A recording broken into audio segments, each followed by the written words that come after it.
A gente começa essa edição mostrando as dificuldades no atendimento das pessoas que querem se vacinar contra a febre amarela. No Rio de Janeiro, a procura aumentou muito nos últimos dias com a confirmação de 3 mortes pela doença. E nos postos de saúde há relatos de falta de seringas para aplicar as doses e poucas senhas para muita gente. Quem mostra como está a situação nesse momento é a repórter Thaís Araújo. Muito boa tarde, Thaís.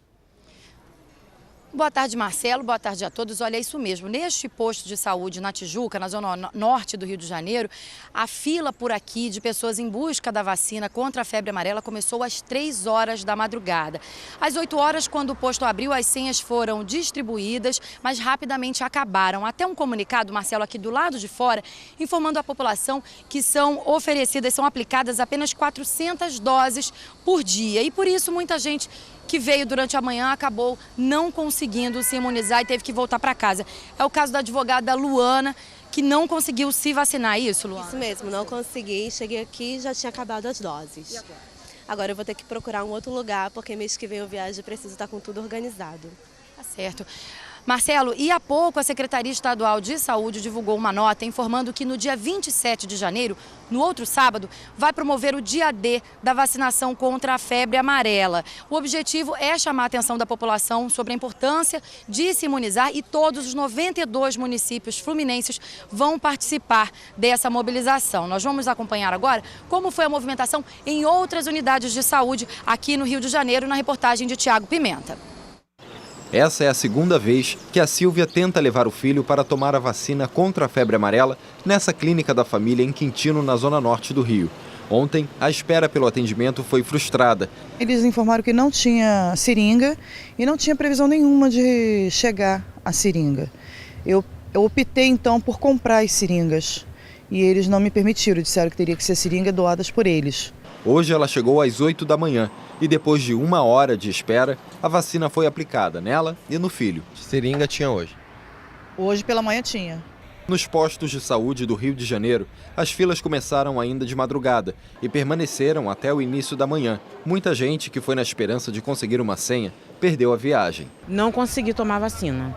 Disse que são 300 números e que acabou agora. Ou a gente vai tentar em outro posto, ou então tem que madrugar aqui na fila, vir para cá de madrugada para poder conseguir tomar a vacina. A Priscila conseguiu a dose para o filho de 5 anos, mas quando tentou se vacinar, não tinha mais senha. Eu vou ter que voltar outro dia, isso é uma irresponsabilidade, porque quem tem criança pequena não tem com quem deixar, a gente falta trabalho e aí? É um posto que não tem responsabilidade nenhuma com a gente, não tem um pingo de consideração. Nos centros de saúde do Rio de Janeiro, são distribuídas em média cerca de 300 senhas por dia, que se esgotam rapidamente. A estimativa da Secretaria Estadual de Saúde é que 8 milhões de pessoas, dentro do público-alvo de 14 milhões, ainda não tenham sido imunizadas. A Prefeitura informou que no ano passado, 1.700.000 pessoas tomaram a vacina contra a febre amarela. A partir do dia 19 de fevereiro, a vacina vai ser aplicada de forma fracionada. Até lá, o governo garante que há vacinas suficientes para todas as pessoas. Ontem, o Ministério da Saúde atualizou o número de registros da doença em todo o país, desde julho passado até o dia 14 deste mês. No período, foram 35 casos confirmados de febre amarela, com 20 mortes. Outras 145 notificações ainda estão sendo investigadas. O balanço do Ministério não inclui outras 2 mortes pela doença ocorridas no Rio de Janeiro e confirmadas na segunda-feira pela Secretaria Estadual de Saúde. O Ministério da Saúde também assegurou que não vai faltar vacina para nenhum estado. Em quantitativo de necessidade e número de doses, tanto para quem obrigatoriamente deve receber pelo protocolo a dose integral, quanto a dose fracionada, há estoque suficiente para suprir a população brasileira. Em São Paulo também tem correria para vacinação. Tem gente que dormiu na fila e não conseguiu senha. E quem procura clínicas particulares também não está encontrando a vacina. A repórter Priscila Kersh conta pra gente como está essa peregrinação. Muito boa tarde, Cris.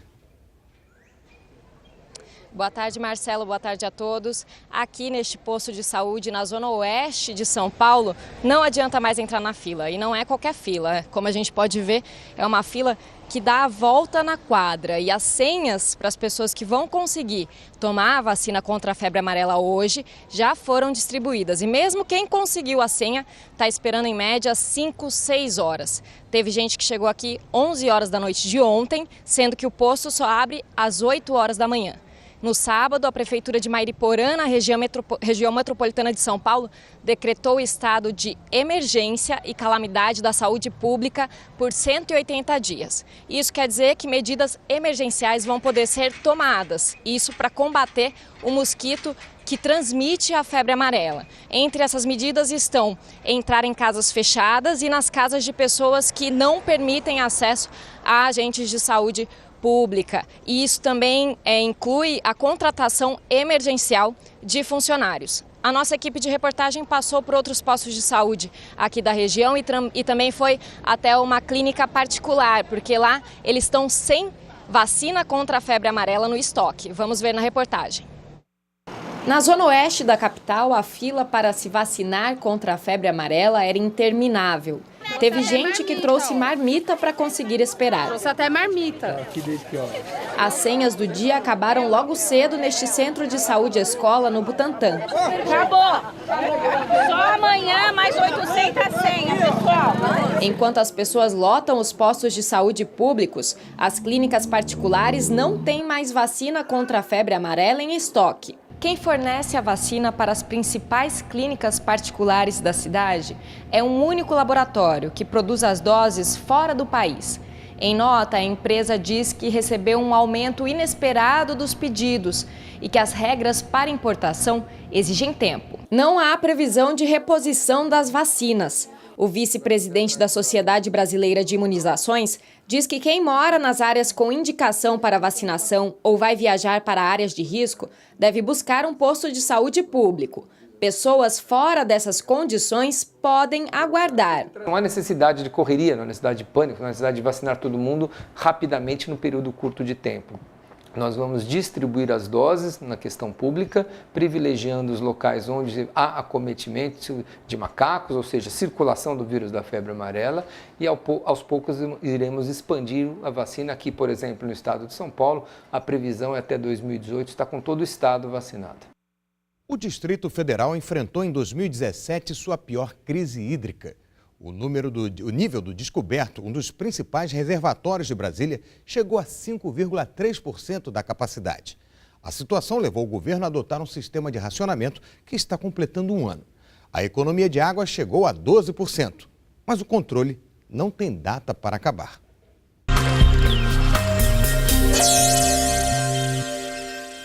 Os funcionários desse restaurante tiveram que se adaptar. Como falta água uma vez por semana e a casa funciona todo dia, a saída foi improvisar. A principal providência foi a instalação desse baita galão d'água aí. Ele tem capacidade para 200 litros e é distribuído aqui no restaurante conforme a demanda. Agora, a maior parte fica mesmo aqui com o Neurivan. É ele que é o responsável pela cozinha e quando falta água, ela é substituída pela água desse galão aqui. O mesmo sistema está sendo usado na pia do banheiro e um dia antes do corte no abastecimento, os funcionários aproveitam para dar uma geral no restaurante. Só que não há garantia de que vai sobrar água. Quando acaba, o Francisco adota a última medida. A gente fecha a porta uma hora e meia, 2 horas antes do movimento, daquele pique, e a gente perde aí sempre. E no final de semana, em torno de 15% a 20% de movimento. O governo do Distrito Federal atribui a maior crise hídrica da história da capital a 3 fatores. O consumo aumentou, a chuva diminuiu e faltou investimento em obras de captação de água nos últimos anos. O presidente da Companhia de Saneamento Ambiental de Brasília diz que foram inaugurados 2 sistemas de captação no ano passado e garante mais obras para este ano. Tudo isso para que a capital do país dependa menos da água da chuva. Eu acho que a gente vai aumentar a nossa capacidade de produção. Nós estamos também investindo muito na redução das perdas, melhoria do sistema de distribuição, e isso vai dar uma tranquilidade, pelo menos, né, com esse aumento da nossa capacidade de produção de água nova no sistema, pelo menos acima de 2030. Os números oficiais indicam que em um ano de racionamento, a economia de água chegou a 12%. E com as chuvas, o nível dos reservatórios aumentou. Mesmo assim, o brasiliense não pode se descuidar, já que o corte não tem prazo para terminar. O racionamento continua em 2018. Agora, o fim do racionamento vai depender muito de como vai se comportar o reservatório até o fim desse período chuvoso. E para tentar amenizar a crise hídrica, o governo do Distrito Federal faz uma parceria com o governo de Goiás. É o sistema Corumbá 4, que vai reforçar o fornecimento de água. Hoje, os 2 governadores visitaram a obra. A repórter Yara Balduino acompanhou e tem as informações para a gente. Muito boa tarde, Yara. Oi, Marcelo, boa tarde a todos. Pois é, como a gente viu aí na reportagem, apesar da chuva, a gente continua aqui no DF com racionamento de água. A expectativa do governo é de resolver o problema com essa obra aqui, Corumbá 4, que deve ficar pronta até o fim do ano. No fim da primeira etapa, essa obra vai ter uma capacidade de produzir 2.800 litros de água por segundo, que vão ser divididos entre Goiás e o Distrito Federal. Para você ter uma ideia, o maior reservatório do DF hoje, o descoberto, que abastece 2/3 da população, ele produz apenas um pouco mais do que esse valor aí.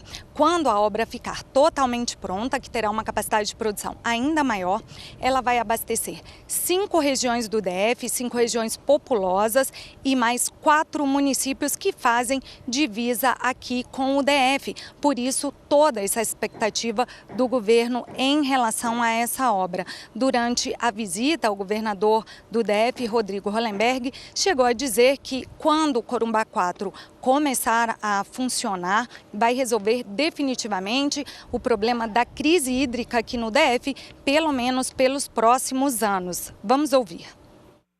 Essa é a maior obra de captação e tratamento de água em curso hoje no Brasil. Nós estamos muito adiantados com essa obra e vamos entregá-la para a população de Brasília e do entorno do Distrito Federal. Depois do intervalo, o pedido de desculpas do Papa Francisco não acaba com os protestos no Chile. E como controlar o uso do celular pelas crianças.